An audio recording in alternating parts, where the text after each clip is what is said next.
Hello friends, हम लेकर के आए हैं रोल्स थ्योरम का दूसरा वॉल्यूम जो आपको क्वेश्चन आंसर से रिलेटेड है। और पहले वॉल्यूम में आप देखे होंगे कि उसमें सिर्फ आपको कॉन्सेप्ट दिया गया है और कुछ मैथ का सॉल्यूशन है, लेकिन इस वीडियो में आप देख पाएंगे कि A to Z आप हर एक टाइप का क्वेश्चन बना सकते हैं। तो चलते हैं हम अपने टॉपिक पर। और एक क्वेश्चन मैंने लिखा हुआ है, consider the function f(x) = x - 2 × log x। So that करना है the equation of x log x = 2 - x is true for at least one value of x between 1 and 2। यह क्वेश्चन कहता है कि f(x) = x - 2 × log x जो है सिद्ध करना है एक इक्वेशन को, जो विचार करना है x log x = 2 - x पर। और ये ट्रू, यह सत्य होगा for at least one value x के लिए जो 1 और 2 के बीच में होगा। मतलब कि 1 और 2 के बीच में जो भी संख्या आएगा वह x के लिए रियल नंबर होगा for the value of real number x। और x के लिए यहाँ पर ध्यान देते हैं, पहले कंडीशन में आते हैं। फ्रॉम गिवन में क्या दिया हुआ है, तो हमारे पास दिया हुआ है f(x) = x - 2 × log x है, और इंटरवल यहाँ पर दिया हुआ है 1 and 2। यहाँ लिख देंगे 1 और यहाँ पे हो जाएगा 2। अब देखिए f(x) = है x - 2 × log x, यहाँ पर देखेंगे कि 1 है और यहाँ पर 2 है। तो यह जो लोअर लिमिट होगा मतलब कि इंटरवल का फर्स्ट टर्म है और यह इंटरवल का सेकेंड टर्म। मैंने बताया था कि रोल्स में आपको कंडीशन डिफाइन करना होता है। 3 condition defined as Rolle's theorem. तो यहाँ पर तीनों कंडीशन आपको शो करना होता है, तो शो कर देंगे। हम लिख देंगे f(x) is continuous in closed interval 1 2, क्योंकि यह जो A का काम करेगा 1 और B के जगह पर आपका 2 हो जाएगा। सेकंड में आते हैं, f(x) is differentiable in open interval, यहाँ हो जाएगा 1 2। अब देखेंगे जब क्लोज इंटरवल लिखा जाता है तो कैपिटल यानी बड़ा वाला कोड से डिनोट करते हैं, और यहाँ पर देखेंगे कि जब डिफरेंशिएबल होता है, ओपन होता है, तो स्मॉल यानी छोटा वाला ब्रैकेट से सूचित करते हैं। थर्ड कंडीशन कहता है कि f(a) = f(b), तो आप ध्यान देंगे कि आपका a के जगह पर 1 है और b के जगह पर 2 है। अगर यहाँ पर 1 का वैल्यू f1 का मान और f2 का मान, दोनों का मान अगर बराबर होता है तो ही रोल्स थ्योरम डिफाइंड होता है। तो चलते हैं देन में,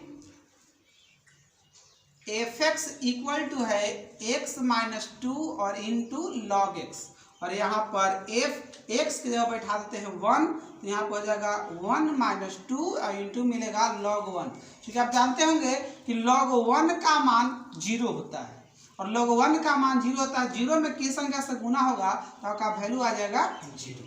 अब यहाँ आते हैं अगेन में, और अब बैठाते हैं 2, तो यहाँ 2 हो जाएगा, तो 2 - 2 और इंटू यहाँ हो जाएगा log 2। अब देखिए यहाँ पर 0 होगा कि 2 में से 2 गया 0, और 0 से गुना होगा log 2 में, तो इसका ही वैल्यू हो जाएगा 0। तो आप देख सकते हैं कि रोल्स थ्योरम डिफाइन कर जाता है, क्योंकि यहाँ f1 का वैल्यू 0 आता है, f2 का वैल्यू भी 0 आता है। सो इसलिए अब चलते हैं अकॉर्डिंग टू क्वेश्चन, और f(x) = लिखा जाएगा x - 2 into log x। इसको डिफरेंशिएट कर देंगे u into v पर, तो dc करेंगे, लिख देंगे हम लोग dwr2x ऑन बोथ साइड। तो f(x) का dc बन जाता है f'(x) और इक्वल टू हो जाएगा, इसको तोड़ेंगे u into v पर, तो x - 2 को इसी कीजिए और dc कीजिए log x का बटा dx प्लस log x को इसी कीजिए और dc कीजिए x - 2 का बटा हो जाएगा dx। अब यहाँ पर f'(x) = x - 2 साइलेंट है, और log x का dc होता है 1/x प्लस log x को इसी करते हैं, और x का dc 1 होगा और 2 का डिफरेंशिएट 0 हो जाएगा। यहाँ देखते हैं कि f'(x) बराबर जो मिलता है हमें वह x - 2 बटा में लिख देंगे x, क्योंकि उसको बटा में कर सकते हैं हम लोग, और यहाँ पर हो जाएगा log x, इसको बटा भी 1 हो सकता है। अब चलते हैं वेन जब, यहाँ पर ध्यान देंगे, वेन जब f'(x) = 0, यहाँ पर by Rolle's theorem. Rolle's theorem के अनुसार एफ डैश एक्स का मान 0 बिठाते हैं और यहाँ पर 0 इक्वल टू हो जाएगा x माइनस 2 बटा x प्लस हो जाएगा log x। यहाँ पर एक एलसीएम ले लेंगे और यहाँ पर दोनों को 0 इक्वल टू एलसीएम हो जाएगा x आपका और मिलेगा x माइनस 2 प्लस इनमें इससे गुना हो जाएगा तो मिलेगा x log x। ये भागा में है, गुना में आएगा 0 बन जाएगा और यह पूरा टर्म ऊपर हो जाएगा x minus 2 plus x log x equal to 0। यहाँ से निकालेंगे x log x equal to, देखिए प्लस में है माइनस हो जाएगा, माइनस वाला प्लस हो जाएगा तो माइनस 2 प्लस में हो जाएगा और x का वैल्यू माइनस में हो जाएगा तो माइनस बन जाएगा x। ये हो जाएगा x log x बराबर 2 माइनस x जो आपका सिद्ध हो गया, यानी यहाँ लिखेंगे PROVD। अब ध्यान देंगे कि इस मैथ में क्या है कि जो क्वेश्चन लिखा हुआ है x log x बराबर 2 रोल्स थ्योरम में आप x के जगह पर c भी बैठा सकते हैं, बट यहाँ देख रहे हैं कि हमें जो सिद्ध करना है वह x के रूप में ही करना लिखा हुआ है सो दैट द इक्वेशन, तो सो दैट हमारा x में ही करना है इसलिए मैंने x के जगह पर c नहीं बिठाया। बट यहाँ अगर किसी रोल्स थ्योरम में x का मान बैठाना हो तो x के जगह पर आप c भी बैठा सकते हैं। अगर c बैठाते हैं तो आप सोल्व हो सकता है। तो आशा करते हैं मैथ को आप समझ गए होंगे और फिर अगला नेक्स्ट क्वेश्चन की ओर आते हैं और अगला क्वेश्चन है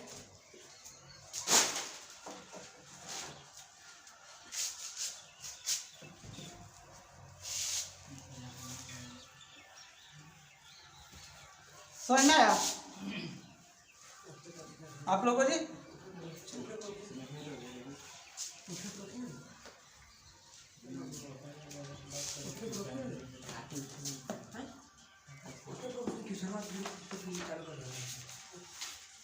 आगे बढ़ते हैं तो देखते हैं क्वेश्चन नंबर है आपका, यह है एक्सरसाइज 13.1। अगले क्वेश्चन की ओर बढ़ते हैं और आपको बहुत सारे क्वेश्चन टाइप, हर एक टाइप का क्वेश्चन रोल्स का आपको दिक्कत नहीं होगी, हर एक टाइप का मैं एक एक करके क्वेश्चन बता दूंगा। यहाँ पर देंगे fx equal to X cube minus 6x square plus 11x minus 6 in interval दिया हुआ है 1 और 3। यह डिफाइन करना है, वेरीफाई है रोल्स थ्योरम। यह रोल्स थ्योरम को वेरीफाई करता है और एफएक्स और दिस क्वेश्चन है इंटरवल के रूप में 1 और 3। अब इस इंटरवल में आप बनाएंगे और देखेंगे कैसे बनाते। तो पहले मैंने बताया था कि रोल्स के लिए फर्स्ट कंडीशन है कि एफएक्स इज कंटिन्यूअस, आप लिख लेंगे continuous in close interval 1 3। Second में लिखेंगे FX is differentiable in open interval 1 3। Third में आते हैं और देखते हैं कि F1 इक्वल टू F3, क्योंकि यही डिफाइन करता है कि रोल्स थ्योरम को डिफाइन कर सकते हैं या नहीं कर सकते हैं। अब यहाँ पर ध्यान देंगे कि F1 equal to F3, F1 का मान आप इस क्वेश्चन में बैठा देंगे तो 1 बैठाने के बाद मिलेगा 1 का क्यूब माइनस 6 गुने 1 का स्क्वायर प्लस 11 गुने 1 माइनस 6। आप देखेंगे कि 6 हो जाएगा, यहाँ 7 हो जाएगा, नहीं सोल्व करेंगे 1 मिलेगा, यहाँ 6 प्लस 11 माइनस 6, 6 6 12, 11 12, वैल्यू आ जाएगा आपका 0। यहाँ पर ध्यान देंगे दूसरा क्वेश्चन, सॉरी दूसरा पॉइंट है 3 बैठा देंगे यहाँ पर, 3 का क्यूब हो जाएगा 9, 3 का स्क्वायर 9, 9 6 हो जाएगा 54 प्लस यहाँ पर 3 उठाएंगे 11 3 बन जाएगा 33 और माइनस 6 हो जाएगा 54 और 6 हो जाएगा 60 और 33 और 9 41।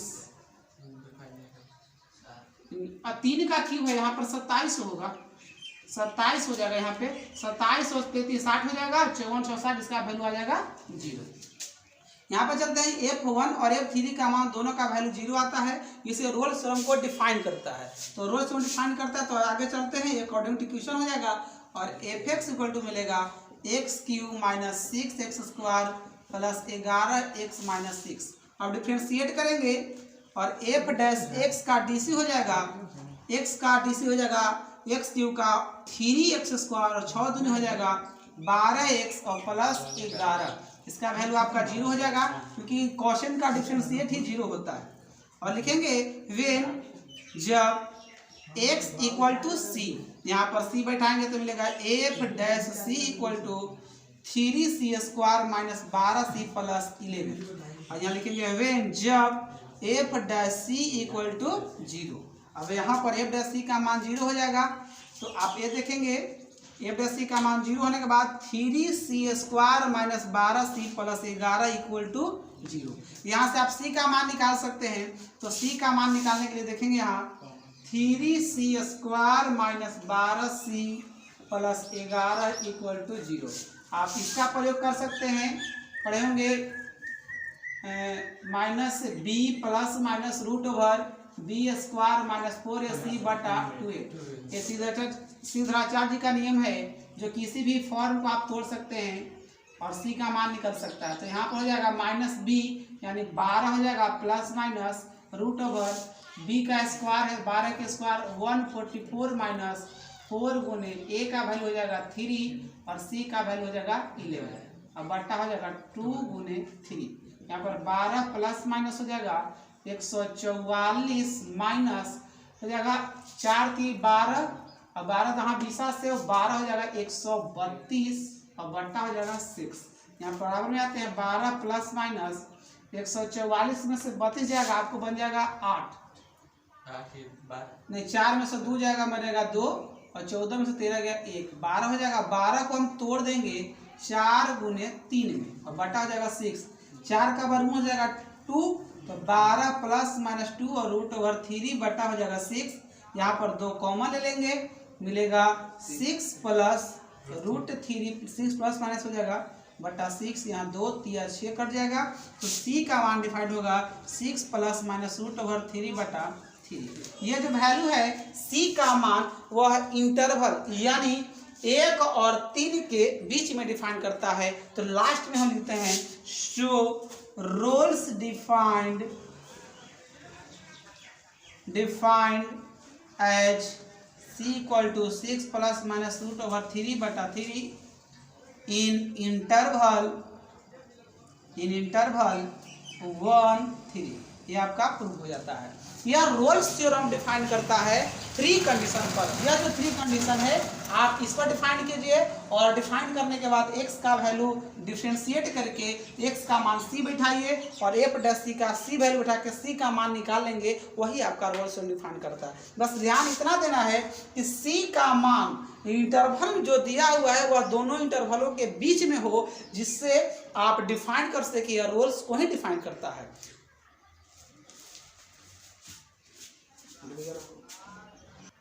अब हम चलते हैं अगले क्वेश्चन की ओर, जिसमें फॉर्म है रोल्स का ट्रिगोमेट्रिक फंक्शन। ट्रिगोमेट्रिक फंक्शन में भी रोल्स थ्योरम को आप डिफाइन कर सकते हैं। रोल्स थ्योरम डिफाइन करने के लिए कुछ ट्रिगोमेट्रिक फॉर्म है, कुछ मान है जो आपको याद रखने होंगे और उस मान के साथ आप डिफरेंशिएट करके रोल्स थ्योरम को डिफाइन कर सकते हैं और क्वेश्चन आंसर कर सकते हैं। जैसे एक मैं क्वेश्चन देता हूँ 6 का एक्सरसाइज 13.1 का है।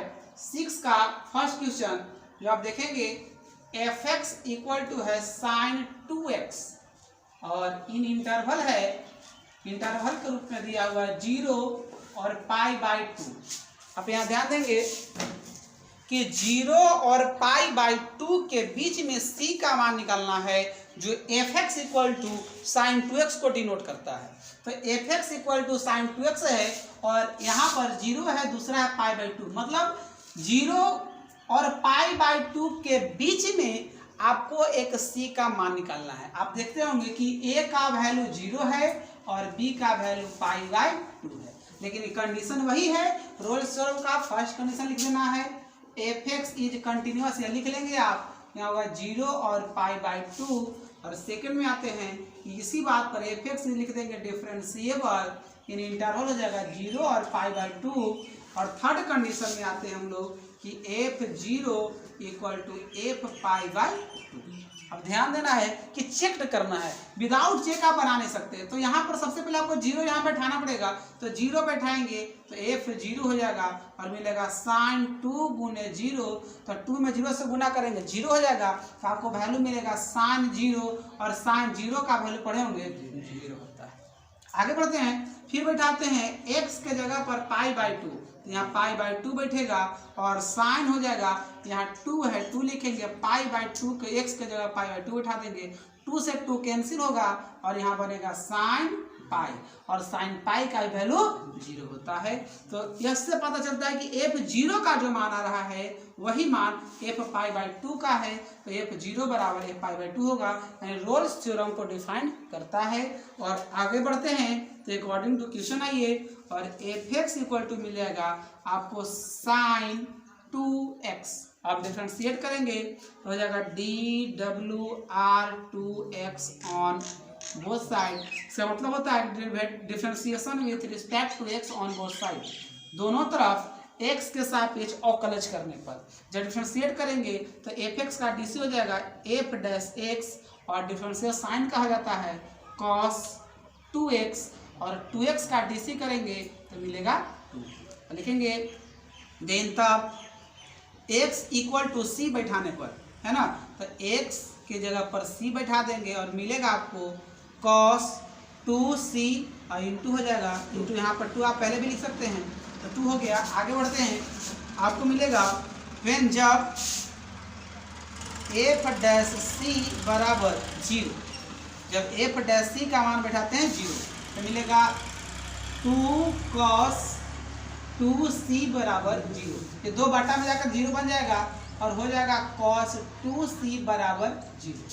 अब यहाँ पर पढ़ेंगे cos 2c या cos 90 डिग्री का, यानी cos π/2 डिग्री का मान 0 होता है, और cos से cos हट जाएगा, कैंसिल हो जाएगा और मिलेगा 2c बराबर π/2, और c का मान हो जाएगा π/4। आप देख रहे हैं कि c का जो मान आ रहा है, c का वैल्यू है π/4, जो दिए हुए इंटरवल यानी 0 और π/2 के बीच में है, तो यह आपका रोल्स को डिफाइन करता है, तो इसे लिखते हैं। सो इसलिए Rolle's theorem defined by c equal to π/4 in interval 0 and π/2। आप देख सकते हैं कि रोल्स थ्योरम डिफाइन कर जाता है c का मान π/4 पर, जो दिया हुआ इंटरवल आपका है 0 और π/2।